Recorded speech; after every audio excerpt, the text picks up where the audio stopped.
আসসালামু আলাইকুম। আশা করি সবাই ভালো আছেন। এসে গেল শীত। এই শীতে বেবিকে খাওয়ানো নিয়ে খুব চিন্তা।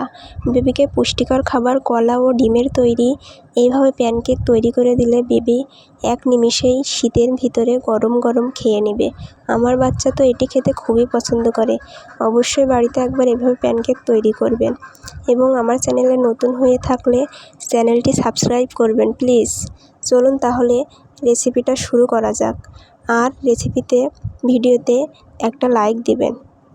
চলুন তাহলে শুরু করি। প্রথমে একটা বাটিতে একটা ডিম নিয়ে নিয়েছি। আপনি যে কোনো ডিম নিয়ে নিতে পারেন। ডিমের ভেতরে দিয়ে দিচ্ছি 2 চা চামচ চিনি। আমার বাচ্চা চিনি খেতে পছন্দ করে, তাই একটু চিনি দিচ্ছি। আপনি চাইলে এটা স্কিপ করতে পারেন। দিয়ে দিচ্ছি হালকা একটু লবণ। যদিও লবণ চিনি বাচ্চাকে খাওয়ানো উচিত না, তারপরেও এটি 1 বছরের উপরের বাচ্চাকে খাওয়াতে পারবেন। এরপরে ছুলে রাখা একটা কলা এর ভিতরে দিয়ে কলাটা ভালোভাবে ডিম, চিনি ও লবণের সাথে মিক্স করে নিতে হবে। দেখুন, এগুলো কিন্তু ভালোভাবে আমি মিশিয়ে নিয়েছি। এরপরে এতে দিয়ে দিচ্ছি 2 চা চামচ চালের গুঁড়া। চালের গুঁড়াটা এই মিশ্রণে দিয়ে এগুলো সব একসাথে ভালোভাবে মিশিয়ে নিতে হবে। দেখুন, এটা কিন্তু খুব সুন্দরভাবে মিশিয়ে নিতে হবে। আর কলাটা কিন্তু খুব সুন্দরভাবে মিক্স করে নিতে হবে।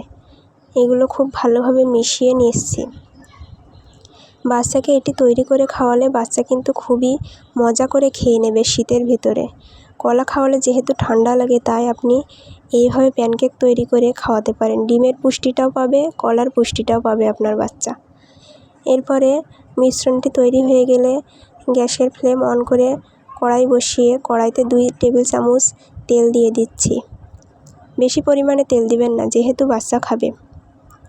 তেলটা কড়াইতে ভালোভাবে লাগিয়ে নিয়ে মিশ্রণটি কড়াইতে দিয়ে দিলাম।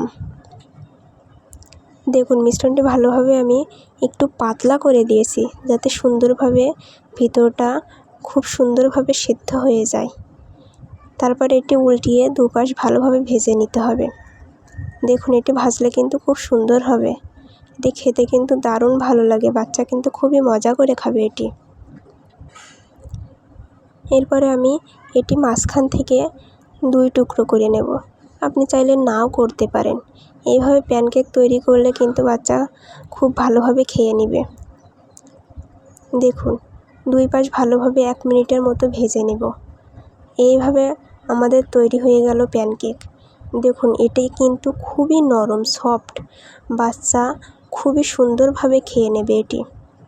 শীতের ভিতরে কোনো খাবার না খেতে চাইলে বাবুকে অবশ্যই এই খাবারটি দিবেন। আমার বাবু কিন্তু খুব মজা করে খায় এটি। ধন্যবাদ।